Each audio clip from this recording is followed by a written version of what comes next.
story time about when I unintentionally gave my dog the best damn day of his life. Let me start by saying that it's important to note whenever I cook hot dogs, I slice the package, take out a few, roll the rest back up into plastic packaging, and fasten it with some good old-fashioned elastic bands. Today, however, I did not do that. I couldn't tell you why my dumbass decided to just fold the plastic over a few times and place it back on the shelf, but here we are. So my spouse comes running down in their few minutes between endless meetings to make their lunch quickly. We're the only two in the house, plus our little rescue dog who is a stray and is an absolute mooch. I mean, this dog will weave between your feet, eyes glued to the floor, hoping for even a single speck of crumb because woe is him, he's never been fed a day in his life. So we're all in the kitchen, I hear the fridge open, and it suddenly dawns on me hard that my spouse is most definitely going to go for those hot dogs that I wrapped like a dumbass. I quickly turn around and say something, and my spouse in slow motion, wide-eyed, stares at me as the hot dog package unrolls like a fruit by the foot commercial and douses my dog's entire skull in too much to be reasonable in one fucking package of hot dog water. My dog lost his shit. Like a Christian grandma with the second coming of Christ, my dog just tears ass across the entire apartment with the worst case of the zoomies I think we've ever seen him have. He proceeds to spend the next 15 minutes singing our praises as the greatest humans alive as he rolls across every piece of furniture we own. I'm talking every piece of furniture. Now, I don't hate hot dogs, but the smell is weirdly overpowering, and every time I sat down on something else, all I can smell is the godforsaken hot dogs. My dog loves it though, and now I'm figuring out how to shampoo out hot dog water for my life. I have so many regrets.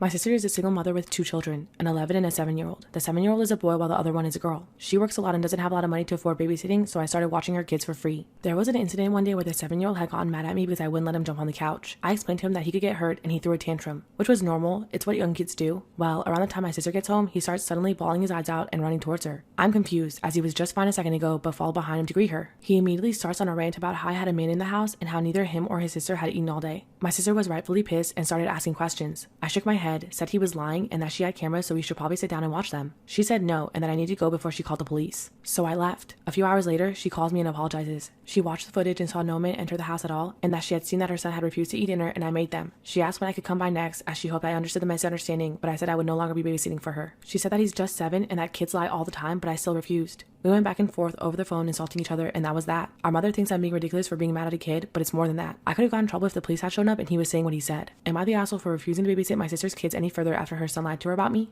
Story time about when I messed up visiting a Nazi concentration camp. A few years ago, my uncle invited my friend and myself along to a trip to Poland. He was planning on visiting the Auschwitz Memorial Museum and the concentration camp. I said yes because I felt it was important for me to learn about the details of what went on. I was still quite young and had only learned more general information about the war and the camps, never really bothered to do my own research. You know how it goes. Let me set the scene a little here. The morning of, I had arrived and we were all ready to go. I was unsure of the weather. It was hot and humid, but it would likely rain later and cool down a bit. My friend looks at me and goes, "Are you going to wear that?" And I said yes, thinking that this shirt was probably warm enough in case it got colder, so I won't even need to bring a jacket. All right then, off we go. We get to the first camp and the tour begins. It was fascinating and horrifying, but I suppose that is to be expected. As our group makes its way through the camp, I'm surprised by how much information is completely new to me, and how much worse it is than I'd initially learned. At some point, we go into the building where they showcase the suitcases, shoes, hair, things like that. I think we're about half an hour, maybe more, into the tour, which would take a few hours total. I stay close by the tour guide so that I can hear him better. The guide then leads us to a room where they showcase the prisoner uniforms. It was at this point that I realized I fucked up. I'm standing next to the tour guide and the prisoner uniforms, absolutely mortified. The shirt I was wearing looked exactly like the prisoner uniforms. I had no idea that was what my friend was trying to warn me about, with bleach blonde hair and blue eyes to boot. When we get outside, I asked why no one said anything before we left. My friend said she did, so she figured I knew and was trying to make some kind of statement. Hadn't I ever seen the boy in the striped pajamas? I hadn't, nor any type of other media that showed the uniforms or details of prisoner life. Somehow I managed 18 years or so avoiding the specific detail that would come back to bite me. I was stuck feeling like an asshole for the rest of the day. Storytime about when the candidate I had to interview was my high school bully. I work for a fairly large company in the tech industry. I've worked there for 5 years now and I have a fairly high up role in management. Over the last few weeks, I got roped into helping build a new team within the company and was assigned to do multiple interviews. This was fairly short notice for me, so my job was only to do the interview and give my impressions of the candidate and the results of my interview. The company is also just back to doing in-person interviews, so the process is even more wonky as of now. When I received the list of candidates for the day, I saw the name of a man we'll call Brad. It had been over 15 years since I had last seen him, but I could never forget the face of the man who made my high school years a living hell. Brad was your typical bully jock. I was an overweight theater kid in AB Math and Science, and you can see where this is going. Those were the worst years of my life, and Brad was one of the contributing causes to that. So to see him in the candidates here was a shock to me. I didn't believe it at first, but when Brad walked in for the interview, I knew I was face to face with the man who bullied me in high school. At first, Brad didn't recognize me, but as we sat down, he remembered who I was. He tried to play buddy-buddy with me, pretended that we were friends in high school, and I played along. I did the interview, and he did okay. Nothing standout, but middle of the pack. He made a joke about how I would get him the job, right? I laughed along, and he left. I finalized the interviews yesterday. I wrote Brad a scathing review, downplayed everything good about him, and exaggerated his flaws. I also wrote in that he tried to coerce me into giving him a good review because he was an acquaintance in high school. It's been 15 years since I graduated high school. I'm an entirely different person than I was then, but for some reason, I was dragged back to those days, and I don't know how to feel. Storytime about the nightmare customer that tried to build their own off-menu pasta dish. Being a picky eater is fine, but at the minimum, you have to work within the confines of what's actually available. Enter one stubborn asshole who took the menu items not as a suggestion, but as a point of negotiation. And it went like this. I'm looking at pastas. Do you have any rotini? No, just spaghetti, rigatoni, fettuccine, penne, and bow tie pasta. That page has all the available pasta dishes we serve. Well, you should carry rotini, but I'll start with a fettuccine base, and I like to add bolognese, mushrooms, basil, bell pepper. I'm sorry to cut you off, sir, but we don't offer build your own pastas. We only offer what's listed on the menu, and I can make a couple of modifications. Well, that's ridiculous. If you have the items, you should be able to make it. It's restaurant policy. It helps the kitchen flow. He stares angrily at me. Well, then I'm gonna need a minute. No problem, bud. I hadn't even asked if your table was ready to order before you started firing away anyway. I talked to the kitchen manager to give him a heads up, and he doubles down on not allowing grand modifications. I return after a few, and this guy's body language tells me that he's already prepared an opening statement for a courtroom. Okay, so I'm going to start with the chicken Alfredo, but instead of the cream sauce, I want bolognese, no tomatoes, I want extra mushrooms, add basil, bell peppers, no Parmigiano, and instead of chicken, I want fresh cod. I replied, sir, I can only do a couple substitutions and our fresh cod is a separate dish entirely. Look, please talk to your kitchen, it's what I want. This guy seemed like he was trying to really impress his friends, who all looked pretty mortified. I find the kitchen manager again. He shakes his head and goes, all right, we'll bring in both pasta bolognese and a fresh fish of the day. $42 pasta. Bravo, buddy. The table gets their food, and this guy flashes me the most idiotic smirk like he just got one over on us. See, that wasn't so hard. And by the way, it's delicious. You should think about adding it to your menu. This self-satisfied piece of work. They finally get the bill, and this dude's face is priceless. Well, there definitely was a price to his expression, about $42. He goes, did you really charge me for 2 entrees? I said, yes, I told you the cod was a separate dish. He didn't have much room to argue there. Thankfully, his friend paid and left a fat tip, probably out of vicarious embarrassment. My wife and I have been together for a long time. She's been the homemaker and I the breadwinner. We have 3 kids together. My wife's been responsible for basically everything that isn't bringing home the paycheck. I help her when I can, but by the time I get home, there isn't much to do. When the kids were younger, they were already in bed and she was waiting for me when I got home. She's balanced our checkbook and decided what goes into what account. She's done all the shopping for groceries, gifts, and home appliances. She has been responsible for taking our children to appointments, friends' houses, and after-school activities. She's been my confessor who I share all my pent-up feelings with and get things off my chest that I wouldn't do with anyone else. And I assume that she does the same with the kids, meaning she handles 100% of emotional labor and probably 75% of the housework. The kids don't have to do chores. She got the kids ready for school and put them to bed. She's woken me up, started the shower, made my breakfast, and ironed my suit and laid it out before she ties my tie, hands me my lunch, and kisses me goodbye. She's done this for over 20 years. I guess somewhere along the way, I stopped thanking her since I was so used to it. It wasn't intentional and I genuinely appreciate her, but I just didn't think to express it. About a week ago, she wasn't feeling well and didn't wake up before me, meaning I was basically screwed since I rely on her to get me ready in the morning. It's pathetic, I know, but it's just my routine and has been for decades. I managed to make it work and I was upset with her even though I realized I shouldn't have been. But I wasn't expecting to have to wake up on my own and get ready without her. It's sad, but it's all I know. Due to me expressing my displeasure over her not getting up in time, she has informed me that I'll be on my own for the unforeseeable future. Look, I made a mistake and was wrong for getting upset, but I feel like I do have the right to be angry since I rely on her for that. I got mad at my wife, and now she has informed me that she will no longer be getting me ready for work in the morning. Am I the asshole? So my wife, 24, and me, 27, had our son 3 months ago. Luckily, as new parents, we've had less issues compared to others in our family, but what really created an issue is the fact that my wife gets way more bonding time with my son than I do. She breastfeeds and doesn't let me come anywhere near her while she's doing it, claiming that she was already in pain and I was making her stress out with my behavior. She promised to let me have my bonding time with him once she's done, but she takes a long time feeding and then the baby goes to sleep, so I pretty much get almost no time to bond with him. It all came to a head for me last night after my wife told me to leave the room while she was feeding our son because I was bothering her and making her feel stressed out with my judgmental comments, but I was just making sure that she was feeding our son properly since she's dealing with stress and possible PPD. So I had to be present in every feeding session to make sure nothing goes wrong. And like I said before, maybe getting a chance to bond with my son, but it didn't end well and I refused to leave the room. She tried to unload on me about how unsupportive and difficult I was being, but I told her that she was wrong to exclude me and take away my attempt at bonding with my son. I suggested that she switch to formula so she has no way of keeping me excluded, and again I could get 50% of the time that she has with him. She called me unreasonable and explained that even though I'm a parent too, she as a mother is essentially what our son needs and relies on, so her role is more important and she gets more time than I do simply because she's the mother. Then she explained that my request was ridiculous because she's blessed to have almost no issues with breastfeeding and switching to formula was absolutely uncalled for and cannot be afforded right now, but I disagreed and argued that she left me no choice and that she needs to respect whatever decision I make regarding our son. She said I'm delusional to think that she'll switch to formula to fix my hurt feelings. She even accused me of making this request so that my mom could meddle in and start feeding our son formula and have sleepovers since she was against her breastfeeding from the start. However, that couldn't be further from the truth. Matter of fact, I strongly believe her refusal to consider switching to formula is mainly to spite my mom, not because she thinks my request was unreasonable.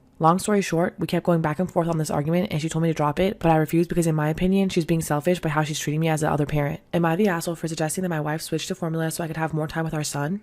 My 10-year-old neighbor broke my heart tonight. He lives with his aunt after his mom passed away earlier this year, and he has 2 younger sisters. I sometimes watch the kids to help his aunt out, and every time I see her, she looks worn out. A few months ago, he asked me if he could do some chores to get money because I'm rich and he wanted to buy a birthday cake for his birthday. I asked him why he thought I was rich, and he said I always have food in the kitchen, my toilet always flushes, and the apartment was always cold. This was in the summer, so he knows that I'm rich. It was a gut punch because I'm not rich, but I do have my basic needs with a little extras like air conditioning. Tonight, he knocked on my door and asked if I knew if Santa was coming to my house, and if he was, could he and his sister spend the night so they could get presents that they told Santa they wanted. He proceeded to say that he knows that Santa doesn't give gifts to 10-year-old big boys, but wanted his sisters to get gifts. When I asked him who told him that big boys don't get gifts, he said his aunt did. When I asked her what was going on and if she knew that there were a few organizations who would have given all 3 kids gifts, she said that she was afraid to try because she's undocumented. The fear in her eyes made mine well up because I knew she was afraid I was going to turn her in. I wish I had known sooner, even though I have nothing myself, and told her I would help. I went to the Dollar Tree and got each a Santa coloring book and markers. When I was dropping them off, he saw me and his eyes lit up and he said, "You're friends with Santa?" The joy on his face for a coloring book made me sob when I got home. I know that we're all doing the best that we can right now, but I truly hope every kid gets something from Santa. I'm 57 and my son, 28, recently approached me upset about something his sister, 30, told him about the past that she's apparently still resentful of, although she's never spoken to me about it. My daughter has always been anxious and from a young age, around 5, did a lot of weird rituals to make herself feel better. These rituals often required my husband and I to participate, and we generally went along with it to make her happy. In middle school, she stopped this habit but developed a new one where she would lie frequently to me and my husband. At one point, she was almost a month behind in school, and when her teacher reached out to us, we were both blindsided because she'd been deceiving us that everything was fine. She would also lie about things like who she was or having a boyfriend, which was very secretive. When she was in grade 7, I saw in our computer browser that she'd been Googling OCD. I questioned her about it and she said that she thought she had it and wanted to go to a doctor, using her childhood habits as proof. I felt that she was lying again to excuse her school performance, and we told her no. She intermittently argued about it with us for 2 years. At that point, I discovered by reading her journal that she'd also gone behind our backs to the guidance counselor at school and told the woman that we wouldn't help her. I grounded her for lying again, but a few months later, we did take her to the doctor. She has more or less been in treatment since then. My son recently asked me if I really denied her medical treatment. To me, she's making it sound like I was negligent when she really was a liar, and that's why we didn't take her initially. We have paid for specialists and supported her for years, and I think she's putting all the blame on me / making me look bad to my son and not taking responsibility. I'm upset with her sneaky behavior and want to confront her, but my husband said to leave it. My daughter had a wonderful childhood, and I hate that she's complaining about the past behind my back. We did our best and we did help her. She has never mentioned anything to me about still being resentful. Am I the asshole in this situation? Story time about when I told my grown-ass college students what contraceptives are at a conservative Christian university. I'm a grad student teaching freshman English courses at a conservative Christian university. At the end of the semester, my students have to present a slideshow proposing a change they think would make the world better. One of my students, Steven, asked if he could make his slideshow about safe-sex education being made mandatory in all public high schools. Me, not even sure if I was allowed to approve a topic in favor of rampant and unchecked fornication among the youth of America, eventually told him to go for it, warning him that he'd have to be very careful about what he put in his slideshow considering his topic. The day of Steven's presentation arrives. He marches to the front and begins his slideshow, and it was titled The Case for Contraceptives. It's freaking amazing. He tells a story about bees who, if they want to get some sweet nectar from the flowers without spreading any of their pollen around, need to learn to wear little booties on their feet. I laughed through the whole thing and then turned to the class to discuss the presentation's effectiveness, but several students had blank expressions. Finally, one of the students, Goober, raised his hand and said, "Ms. Holt, what's a contraceptive?" I started to smile, but stopped as I realized he was being serious. I paused and remembered my life before college, shuttled in a bubble between homeschooling and church and youth group. We had a brief discussion about contraceptives then and there. The next day, my classroom behavior was under review. I was warned I was under unofficial probation. Everyone at this university signs up as an at-will employee, meaning we can be fired at any time for any reason.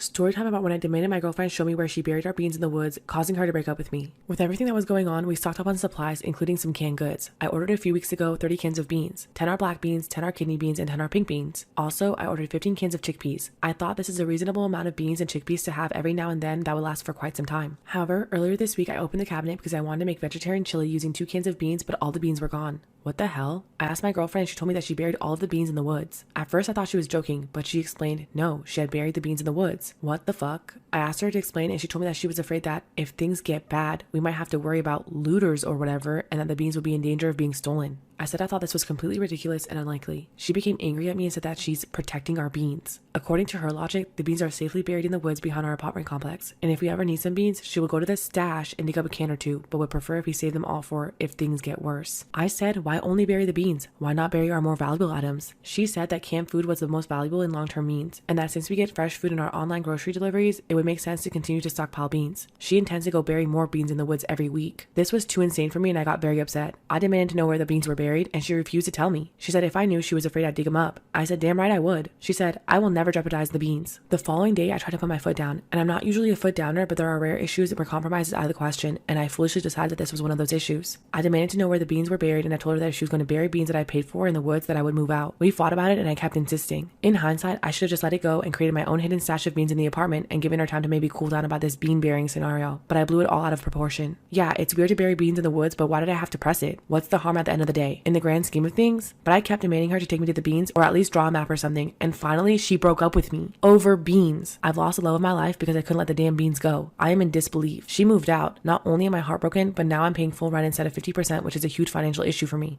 Story time about when I messed up by not telling my wife that our son was coming home. My oldest son is in the Marines and hasn't been home in almost a year. He took 10 days leave so he could come visit. At first, we didn't tell his mother in case the leave got denied. When it was approved, he just decided to fly in and surprise her. I tell my wife that I'm going over to a friend's house to watch the Packers/Falcons game as a cover-up to pick him up. I get to the airport and actually watch the second quarter of the game while waiting for his plane. He gets off the plane, we talk for a bit, waiting for the luggage, and then he goes to change into his dress blues. Now the whole time I've been texting my wife saying I was bored, the game sucked, I wasn't going to stay much longer. We discussed the plan on how to surprise his mother on the drive back to the house. We go back and forth from having her open the front door to see him on the porch to just having him walk into the house. We settle on him waiting a few minutes after I go inside as I want to get the whole thing on video. I walk in and the house is quiet. No one is in the living room. A little odd, but it is after 9 p.m. Maybe by some miracle my other kids are actually already in bed. Alarm bells start going off in my head when I open the bedroom door, and the first thing I notice is the flickering candlelight. What I didn't know was the entire time that I was gone, my wife set in motion her own plan for the evening. She got the kids settled by letting them keep their tablets after bedtime, took a nice hot bath, redid her makeup, and when I told her I was on the way home, lit the room with candles and put on her F me lingerie. So no shit,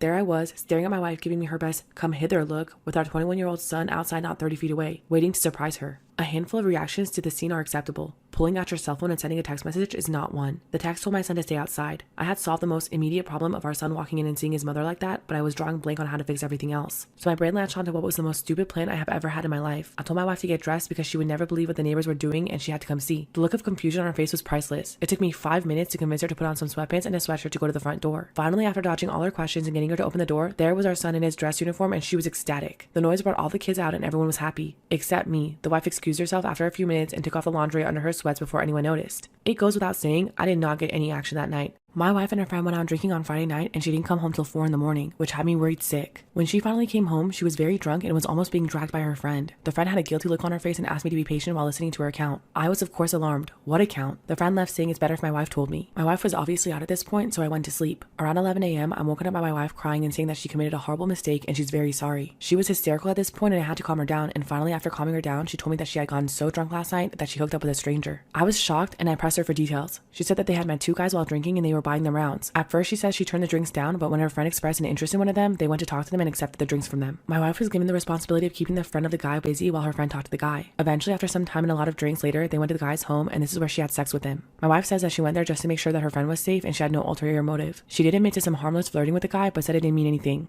Sure. She was adamant that she didn't want to have sex with the guy. Then I said maybe you were forced. Let's try to find out who the guy was first. I asked for more details, but again she said that she didn't remember. So I went to the pub in the evening to ask around, and luckily the guy my wife's friend hooked up with was there too. When I talked to him, he painted a completely different picture of the night. He said that he and his friend were very clear with both my wife and her friend from the start that they were looking to hook up, and my wife and her friend never raised any objection. He also said that my wife absolutely knew what was going to happen once they went back to the house. I didn't get to meet the other guy who hooked up with my wife, but I did talk to him on the phone and he also said the same thing. Both women knew exactly what the deal was and they still went to his house. I did get heated with him, but he insisted that he didn't force anyone. He was just as drunk as she was and it was completely mutual right from the moment they started talking at the bar. He said I could check the security footage to see how my wife and her friend were acting on that night. I tried, but they wouldn't show me the footage without a police report. I don't know what to think here. My wife insists it's not the case, but did admit to flirting with him. Those guys insist it was mutual. My wife doesn't want to file any case against them and I'm at a loss. Only one thing is clear to me. My wife put her friend's sexual life ahead of our marriage, otherwise why go to a stranger's house after midnight? I'm totally lost. What should I do?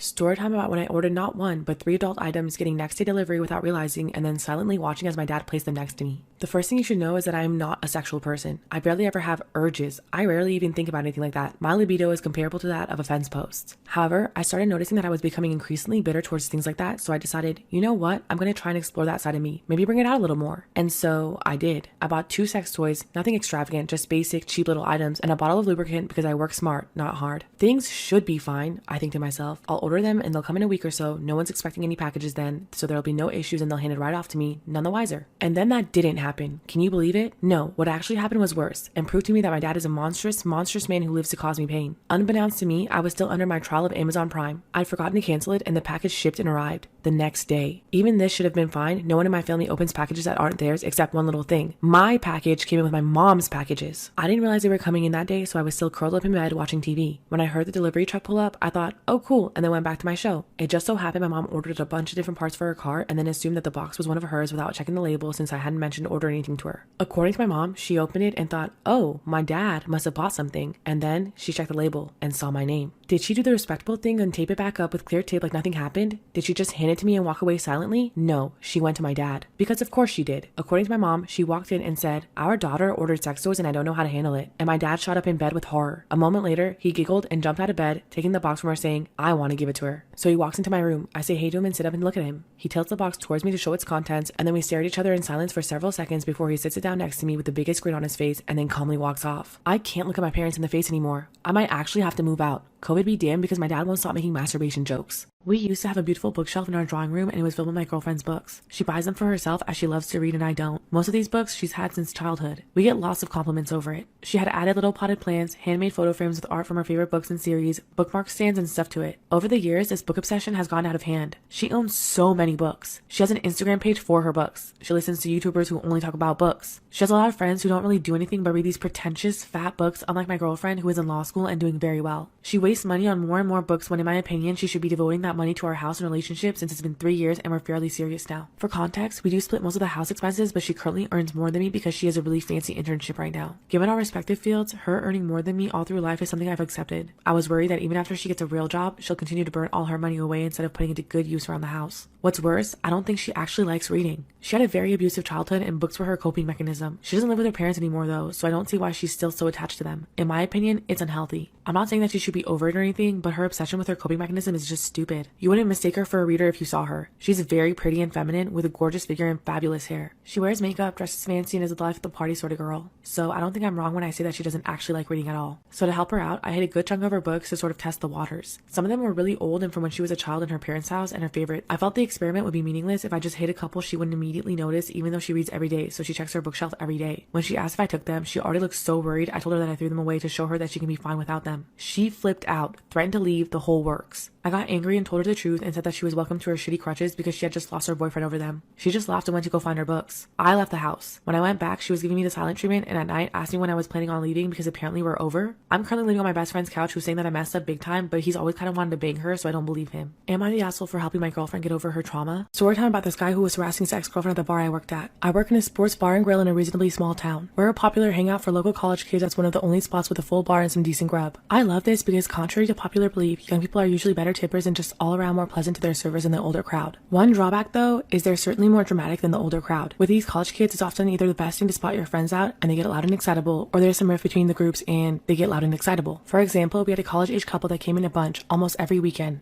Then they split up. I see the guy from time to time getting loaded with his buddies, but the girl stopped coming in altogether. I figure she only came because he was bringing her here. On Friday, we were having ladies' night and she comes in with a small group of girls. There were maybe 5 altogether. They sat down at a booth and ordered some cheap drinks and kept to themselves. Fast forward like half an hour, this guy and his buddies come in. Without realizing, they take seats at the bar directly adjacent to this girl in her booth. I didn't recognize them as the couple at first, but the guy spotted her and let's just say it became immediately clear who left who. Despite what he said, he started in with all these passive-aggressive and loud comments to his pals about how glad he was he dropped that fat bitch who was weighing him down, looking desperately over his shoulder hoping that she'd overhear him. She didn't, or if she did, she ignored him. He kept going with the insults for another moment or two before he got into some derogatory stuff about her breast specifically, and the bartender told him he had to keep it down because he was bothering people. The night went on and all parties involved got more drunk, his a lot more than hers. But she and her friends ignored him. Eventually, they got up to go dance and he quickly follows. I was lingering around, bringing drinks to people and keeping tabs to be sure nothing escalated. This poor girl, he was really tearing into her. The especially psycho thing is he alternated between insulting her and begging her to take him back. You fat ugly bitch, I never wanted to be with you in the first place. I was with all my exes while we were together. And you'll never do better than me, so you should take this chance while you have it. We can start over. I forgive you. From this pathetic guy in the same string of conversation. She kept blowing him off and her friends who were taking notice kept breaking it up and relocating themselves. I was seconds away from having our bouncer spring him, but he seemed to cool off. However, that only lasted until she came to the bar where he followed her, but something amazing happened next.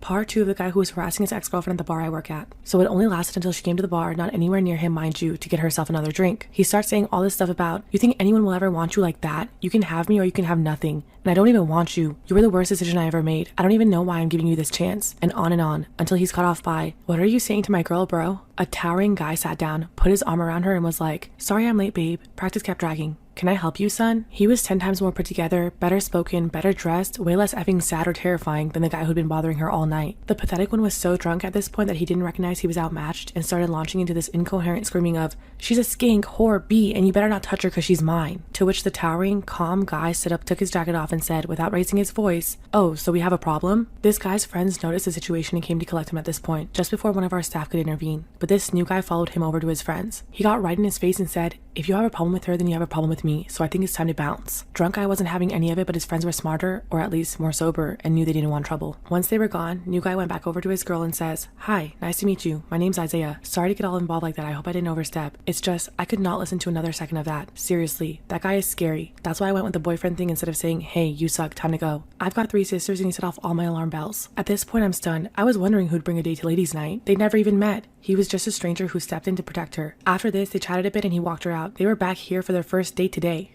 Story time about when I stuffed my face with edibles before dinner with my wife's parents. Recently, I traveled to Denver, Colorado with my wife and her parents. As a resident of a non-legalized state and as someone who is too much of a pussy to regularly buy illegal drugs, the thing I was looking forward to most was the chance to buy fancy legal tree. What could possibly go wrong? So the first thing I do upon arriving, after successfully ditching the in-laws, is drag my wife to a nearby dispensary for a shopping spree. And oh my god, it was just like in my dreams. Tons of different options in neat little sample jars and a team of helpful stoners walking me through the various strains. Are you looking for a mellow body high? Or do you want something that gives you a bit more pep and energy? Or are you just hoping for something light to take the stress off? Yes, yes, and yes, I replied eagerly, like a fat kid in a candy store, and request an 1/8 ounce of about 7 different options. In hindsight, if I learned anything from this experience, it is that my math and science teachers never taught me basic information, like what's an ounce, or how much tree can a person consume in a single weekend. Sure, I can tell you when 2 speeding trains leaving separate stations will collide or recite Avogadro's number, but it turns out that none of that information is particularly relevant in getting high in a responsible and efficient manner. At this dispensary, I also learned that you can't actually smoke in public places, including the hotel that my wife and I were staying at. As a result, before leaving, I begged my wife to buy some edibles that I could munch on until we found a place to properly get lit. After expressing shock as to the absurd volume of drugs that we were buying, unlike me, she's the product of private school and understands the imperial measurement system. She relents, and we walk out of the store with what felt like a dump truck of weed, plus a small package of seemingly innocuous ginger snap cookies. When we finally get back to the hotel room, I tear those bad boys open, only to find about a dozen tiny cookies roughly the size of a quarter. What the F, Denver? Seeing the skepticism and hunger in my eyes, my wife warns me that I should go easy and look at the back of the package first before trying one. Dose size, 1/2 of a cookie. I read silently as I start taking microbites from the edges like a giant chinchilla gnawing on a sunflower seed. But what kind of a savage only eats half of a cookie? So a second later, I covertly pop the remainder into my mouth. And then I quickly stuff another 2 cookies in my mouth for good measure the minute my wife turns her back. We may not have legal tree back home, but I routinely devour an entire package of Milanos in one sitting without breaking a sweat. Your move, tiny ginger snaps. About 30 minutes later, we're in the backseat of a parent's rental car on the way to dinner. And that's when things start to go tits up. My stomach growls. Loudly and angrily. My wife looks at me with inquisitive eyes that seem to say, diarrhea, but I merely clutch my tummy and mumble something about altitude sickness. You didn't eat the whole cookie, did you? She asks, 10% in genuine concern and 90% seething in irritation. Of course not, I respond, avoiding eye contact for the remainder of the car ride. A few minutes later, we're climbing out of her parents' rental car and heading into some trendy farm-to-table restaurant. I don't remember how I made it to my seat, and I don't remember even looking at the menu, but I do remember the concerned look on the waiter's face as he asked me if I was doing all right. Keep it together, man, I say to myself. My wife's sudden groan suggested I may have also said that to the waiter. Things are going downhill fast. The waiter nods sympathetically, takes our orders, and then heads to the next table. The moment he walks away, my wife is staring daggers at me. I start to worry that the jig is up. You are sweating from your entire face, she says, both with pity and disgust. Not quite knowing what to do, I reach for my napkin and proceed to blot my cheeks, nose, neck, chin, and forehead. Things only go downhill from here when my wife's mom looks at me with concern and asks if I'm alright. Part 2 of when I stuff my face with edibles before dinner with my wife's parents. At this point, my wife's mom looks over at me with some concern. Are you alright? She asks kindly. Yeah, the food's just a bit spicy, I reply, far too quick to realize that we had literally just ordered and there was nothing on the table except for a basket of dinner rolls. My wife kicks me under the table to grab my attention. Bathroom, now, she hisses. Get it together. I reluctantly get up from the table and head for the toilet. After splashing several handfuls of water on my face, I approach a urinal and start to pee. Now, one of the more disconcerting effects of those tiny ginger snap monsters is feeling that time has become untethered from reality. As I'm peeing, I start to get the very unsettling feeling that I have been taking a piss for the better part of an hour and that my wife must be pacing around the restaurant worried about me. But deep down, I know that this is absurd.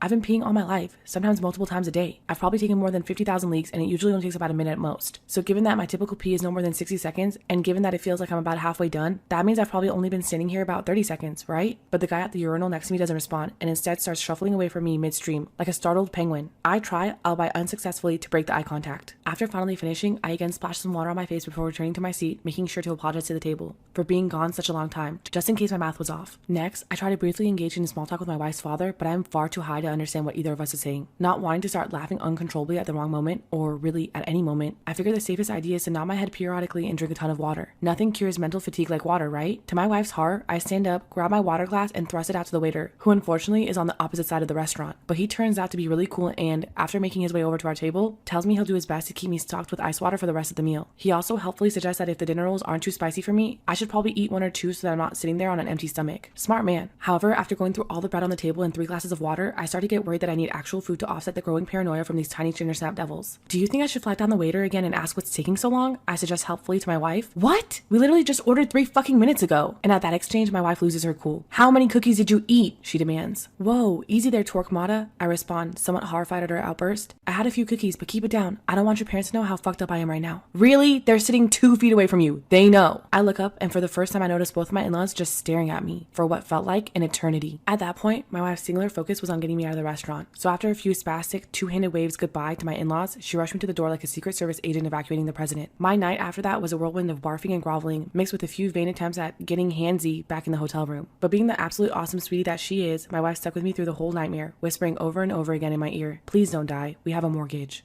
Imagine falling victim to a demented serial killer and being the only one of his victims that survives to tell the tale. In September of 1992, Jennifer Asbenson was a young 19-year-old nurse living in Palm Springs, California. She had just missed her bus while buying candy for the disabled girls that she worked with at a nearby hospital. During this time, a serial killer who had brutally murdered 5 women was on the hunt. Jennifer was visibly distressed because it was 9:50 p.m. and she worked a 10 to 6 shift. A man pulled up to her after noticing her distress and offered her a ride. At first, Jennifer turned him down, but she had already showed up late to work 3 nights in a row and she was told if it happened again that she'd be fired. As he started to drive away, Jennifer changed her mind and got in his car. When he dropped her off, he asked her for her number. She didn't want to blatantly reject him, so she gave him a fake number and went to work. When Jennifer gets off at 6 a.m., she sees his car waiting for her. He asked her if she'd like to get breakfast and she tells him that she couldn't. He then talks her into at least giving her a ride home and she accepts. As they're driving, he pulls out the number she had given him and his whole persona shifts. He screams at her that he called the number and some old lady answered. He instantly bashes her head in the dashboard and ties her wrists behind her back. Jennifer is in complete shock and terrified when she sees the gun. He puts her seat all the way back and drives her out to the desolate desert. As Jennifer watches the telephone poles pass, the realization sets in that she might never leave this desert. When he stops, he uses a weapon to tear off her clothing. Jennifer recalls the look in his eyes being dark and of pure rage. At this moment, she knows that he's done this before. He tried to assault her, but he couldn't perform, which only angered him more. The level of violence escalated as he strangled her. As her vision went blurry, she felt an overwhelming calm sensation wash over her as everything went white. Suddenly, she felt herself come to again and watched as he was pounding on her chest. She was ready to accept death and just told him to do it. However, he wasn't finished with her, and wanting to continue her torture, he grabs a bag of sharp weapons out of the trunk. She refuses to die being cut up into pieces and tries to escape. He follows after her and catches her, dragging her by her hair through cacti and gravel. He put her in the trunk, battered and bloody, and starts driving. In that moment, Jennifer remembered her grandmother and prayed to God for help. She recalls getting a hysterical amount of energy and splitting the twine apart that was holding her wrists together. She then manages, by some miracle, to tear through the latch of the trunk and open it. This is when the man pulls over, gets out, and slams the trunk shut again.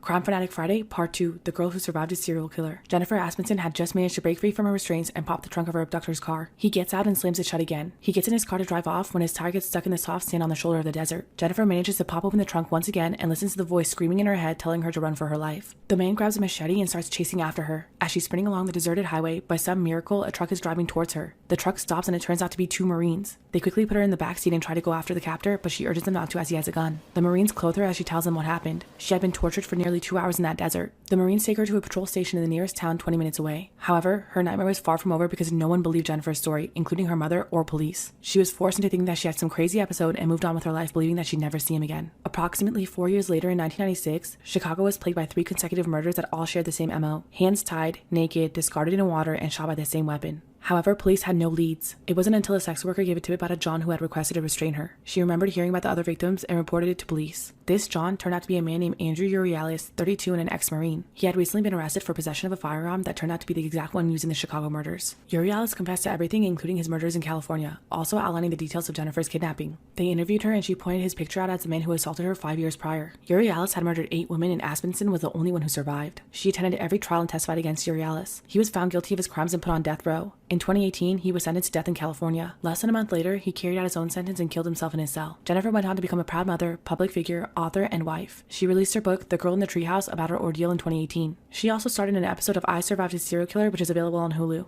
Storytime when I accidentally exposed a customer's affair to his wife. I work in a call center. It's no career, but it's a pretty nice job with some decent people and it's easy. All we do really is facilitate switches for people looking for better deals on household stuff, usually their internet provider or supplier of gas and electricity. We have agents in the field who make sales, then call us for verification with the customer. Simple, right? Not today. See, usually it's company policy not to do callbacks. Nobody wants annoying call center calls, right? So unless a customer specifically requests a scheduled callback, we just don't do them. I had a customer 2 days ago looking for a pretty pricey internet switch. He was going from a basic setup to a full TV, phone, internet package, which was coming over to $100 a month. I informed the customer, who's an impatient sounding guy, that because of the price increase, he'll need to have a quick credit check run on him and it'll mean that the call takes a little longer. The guy gets all pissed about being busy and saying that he can't waste all afternoon on the phone with some call center. So would it be alright if I called him after the weekend to go through it then? Seems straightforward enough. I scheduled a call and asked if there was a specific time he wanted me to call. He says anytime is fine and follows with, if Emily answers, just ask her for me, she'll make sure I get the phone, and gave me a home phone number. Fast forward to today and I make a grave error. See, the application I had from the customer had his home phone number already filled in, which it turns out it was not the same number he'd given me for today's callback. I called the number I thought was correct and a woman answers. I say without thinking,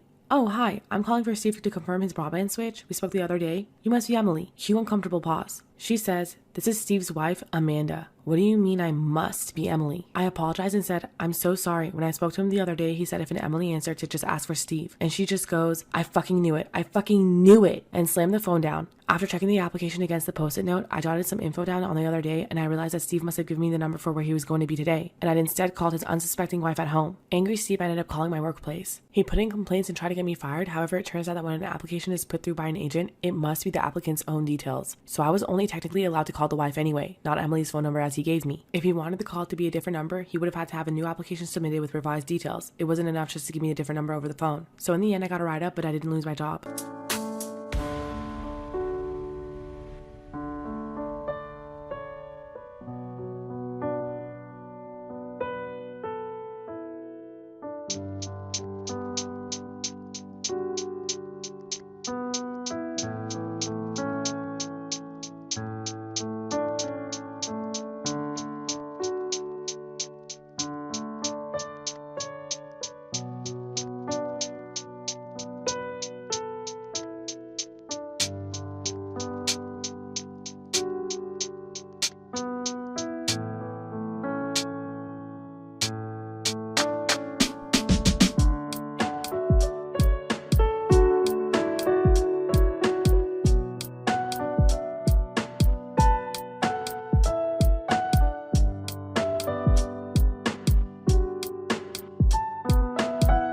Earlier this year, my friend Taylor moved in with my boyfriend Charlie and me. Taylor and I worked together and became really close friends. I introduced him to my boyfriend and now the three of us are friends. However, I'm closer to Taylor than my boyfriend because Taylor and I have bonded over similar traumatic experiences. The other day, Charlie and I left for a weekend trip. Taylor agreed to take care of our dog while we were away, which we were happy about. Charlie and I have a security camera in our bedroom. This camera is aimed at the bedroom door and bathroom door. We have a bathroom attached to our room. Minutes after we left, we got a notification that there was motion in our room. We checked the cameras and saw Taylor just standing in our room. Over the next 30 minutes, he went in and out of our room about 7 times. It's important to know that up until this point, we have sincerely valued privacy. We never go in his room unless he states it's okay and vice versa. So we were surprised to see him just walking in on his own. The 8th time he went in our room, we saw him go over to my dresser and dig through my panty drawer. He picked out a pair of panties, pulled down his boxers and pants, put my panties on, and then his boxers and pants back on over it. A few minutes later, he returned wearing one of my tank tops when he noticed the camera. He slowly backed out of the room, but then he returned later and continued digging through my panty drawer. He returned multiple times later to dig through my panties. All of this recorded and saved on video. Seeing how he invaded our privacy and wore my underwear made me feel sick and needs to be addressed. We don't want to make Taylor feel ashamed for cross-dressing, but what he did to my clothing was disgusting.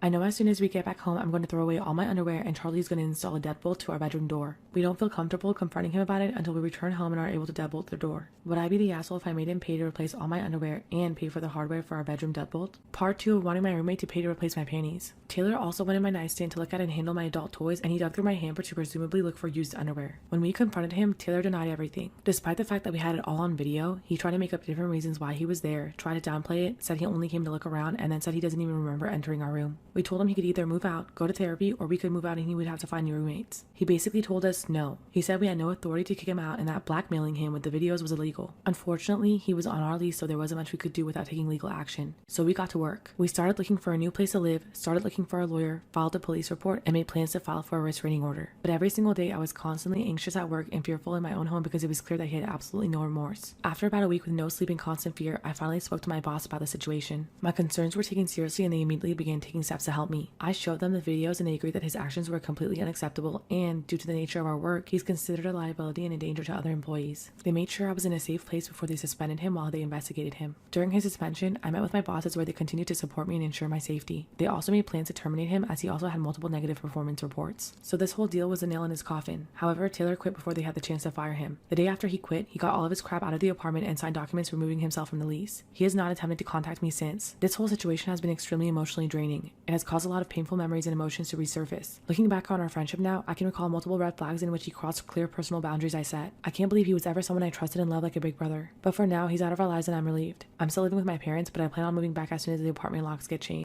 I have a best friend named Tina who I've known most of my life. We've had a strong friendship from middle school all the way until we graduated from the same college. We've always been there for each other and I tell her pretty much everything. Back in junior year of high school, a guy named Rod sexually assaulted me at a house party. He never apologized for it and it put me in a deep downward spiral to the point where I almost wanted to drop out in order to never see his face again. I told Tina about it and she did everything she could to support me. Fast forward to early 2020. Tina and her boyfriend Josh announced they were getting engaged and Tina wanted me to be the maid of honor. I was beyond excited to do it. We've always talked about being each other's maids of honor. There was another detail though. Josh had a similar friendship history with his best man and they thought it would be adorable if the maid of honor and best man worked together on everything and were their own second package on the wedding day. I guess it was their way of making us feel a little more excited for weddings of our own. I found out that the best man was going to be Rod, and he and Josh remained best friends after high school. I thought Rod was just in the friend group, but it turns out that they're as close as could be. My heart sunk and I simply didn't know how to respond. They expected us to work together and be together the whole wedding process, and that sounded like literal hell. I started to think about whether Tina ever told Josh or that Josh heard and just didn't care. All I know is that I was having second thoughts about the wedding after that. I texted Tina about my concerns with Rod coming in the most polite way possible, and she sent me this. I know about what happened with you guys back in the day, but Rod seems like a great guy now. It would just really mean a lot if you could just push that memory away for the duration of this. Please, just trust me. I don't know how to respond to this, and luckily the wedding planning process has been at a halt since COVID. I haven't responded to her since that text, but now this has really been bugging me. If I say no, it would probably break her heart, but I just don't know if I can handle working with my rapist. Am I wrong for not wanting to work with him during her wedding? Part 2, my best friend wants me to work with my rapist on her wedding. I finally replied to Tina with, I've had time to think about it and I just can't be your maid of honor anymore. It's so hurtful that you're telling me to pack up my trauma for who knows how long until your wedding day. I just can't do it. I don't think I'll come out all knowing that he's going to be there. I'm sorry. An hour later, I get a call from Josh. He asked me what's going on with me and Tina and that she was extremely upset. A part of me snapped and I said, I don't know, what's going on with you making someone who raped me your best man? He was confused and I repeated myself. He was silent for a few seconds and then asked if he could come over. I was a little wary of the idea, but I said sure. He comes to my apartment 40 minutes later without Tina. Tina had told Josh that the reason I wasn't coming to the wedding was that I didn't want to work with Rod, because I had a crush on him and that she was forcing the relationship too much. So basically, she said that we had a petty girl fight. My jaw hit the floor and I was fuming. She had obviously never told Josh what Rod did to me. I shared that Rod had raped me back in high school and that Tina knew about it. I asked if he knew too. He said he didn't, but at one point Rod did mention a few crazy bitches falsely accused him of rape senior year. This obviously didn't include me since I only told Tina and a few family members. Josh believed him at the time, but I guess after hearing me say it, it's starting to dawn on him that his friend was a liar. I could see on Josh's face and body language that the realization really weighed down on him and I felt bad. He thanked me for telling him and left. I was expecting an angry text to come from Tina and sure enough, I got it at like midnight. She went off saying that I'm gonna end up destroying their marriage, how I could do that to her, etc, etc. I just pressed the block button and went to bed. I'm gonna try to connect with other friends and try to move on from this. If I'm feeling brave enough, I might try to find these crazy bitches and see if we can make a case against Rod.